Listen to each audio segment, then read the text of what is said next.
Hello, എന്തൊക്കെയുണ്ട്? ഞാൻ ഇപ്പോഴാണ് കേട്ടോ നമ്മുടെ ക്രിസ്മസ് ഡെക്കറേഷനും എല്ലാതും ഒക്കെ എടുത്തു വയ്ക്കുന്നത് തിരിച്ച്. ഇത്തിരി മടിയുണ്ട്. എല്ലാവരും പറയും അത് ക്രിസ്മസ് ആകുമ്പോൾ ഇത് എടുത്തു വയ്ക്കാനായിട്ട് എല്ലാവർക്കും ഭയങ്കര ഉത്സാഹമായിരിക്കും, പക്ഷെ അത് തിരിച്ചെടുത്ത് വയ്ക്കാൻ എല്ലാവർക്കും ഭയങ്കര മടിയാണെന്ന് പറയും. എനിക്ക് മടിയുണ്ട്, പക്ഷെ മടിയേക്കാളും കൂടുതൽ ഭയങ്കര വിഷമമാണ്. കാരണം ഈ കൊല്ലത്തിൽ ഏറ്റവും ഇഷ്ടപ്പെട്ട ഒരു സീസണാണ് നമ്മുടെ ക്രിസ്മസ് സീസൺ. എല്ലാവർക്കും ഭയങ്കര ഹാപ്പി ആയിട്ടുള്ളൊരു സമയമാണെന്ന് എനിക്ക് ഫീൽ ചെയ്തിട്ടുണ്ട്. വിൻ്ററാണ്, നമുക്ക് കുറേ സ്ഥലങ്ങളിലൊക്കെ പോവാം, കുറേ ക്രിസ്മസ് മാർക്കറ്റുകളൊക്കെ കാണാം, ക്രിസ്മസ് ഡെക്കറേഷൻസ് കാണാം. എനിക്ക് ഭയങ്കരമായിട്ട് ഇഷ്ടപ്പെട്ട ഒരു സമയമാണ് ഈ ക്രിസ്മസ് സീസൺ എന്ന് പറയണത്. അപ്പോൾ ഡിസംബർ 1 വേണ്ടി വെയിറ്റ് ചെയ്യും ഇതുപോലെ ഓരോന്ന് ഡെക്കറേറ്റ് ചെയ്യാനും വീട്ടിലെല്ലാ കാര്യങ്ങളും ചെയ്യാനായിട്ട്.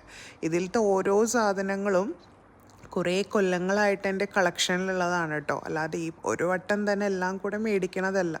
ഇതൊക്കെ എൻ്റെ കയ്യിൽ, ഈ ക്രിസ്മസ് അപ്പൂപ്പന്മാരൊക്കെ എൻ്റെ കയ്യിൽ എനിക്ക് തോന്നുന്നു ഒരു 10-12 വർഷമായിട്ടുണ്ടാവും എൻ്റെ കൂടെ ഉണ്ടായിട്ട്. അതുപോലെ ഈ ഒരു ക്രിസ്മസ് ടൈം എന്ന് പറഞ്ഞതൊക്കെ എനിക്ക് തോന്നുന്നു 6-8 വർഷമൊക്കെ ആയിട്ടുണ്ടാവും. അപ്പോൾ ബാറ്ററി ഉള്ളതൊക്കെ നമ്മൾ ബാറ്ററി ഒക്കെ ഊരിയിട്ട് വേണം എടുത്ത് വയ്ക്കാൻ. ഇതൊക്കെ എൻ്റെ ഒരു കസിൻ തന്നതാണ് കേട്ടോ.